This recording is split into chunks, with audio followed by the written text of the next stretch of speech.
Chapter 6. A Call for Wholehearted Commitment. These are the commands, decrees, and regulations that the Lord your God commanded me to teach you. You must obey them in the land you are about to enter and occupy, and you and your children and grandchildren must fear the Lord your God as long as you live. If you obey all his decrees and commands, you will enjoy a long life. Listen closely, Israel, and be careful to obey. Then all will go well with you, and you will have many children in the land flowing with milk and honey, just as the Lord, the God of your ancestors, promised you. Listen, O Israel, the Lord is our God, the Lord alone. And you must love the Lord your God with all your heart, all your soul, and all your strength.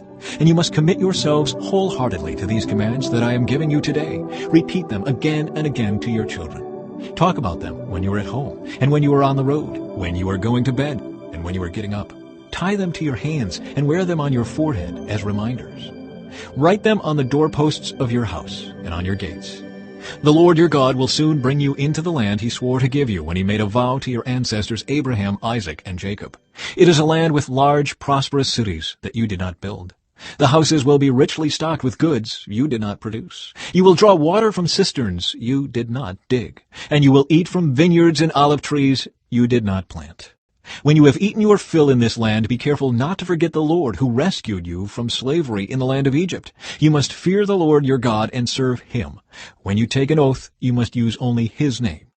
You must not worship any of the gods of neighboring nations, for the Lord your God who lives among you is a jealous God. His anger will flare up against you, and he will wipe you from the face of the earth. You must not test the Lord your God, as you did when you complained at Massah. You must diligently obey the commands of the Lord your God, all the laws and decrees he has given you.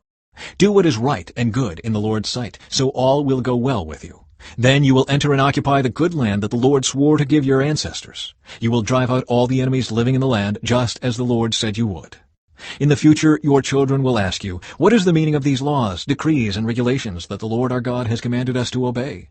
Then you must tell them, we were Pharaoh's slaves in Egypt, but the Lord brought us out of Egypt with his strong hand. The Lord did miraculous signs and wonders before our eyes, dealing terrifying blows against Egypt and Pharaoh and all his people.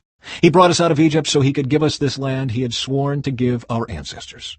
And the Lord our God commanded us to obey all these decrees and to fear him, so he can continue to bless us and preserve our lives, as he has done to this day. For we will be counted as righteous when we obey all the commands the Lord our God has given us.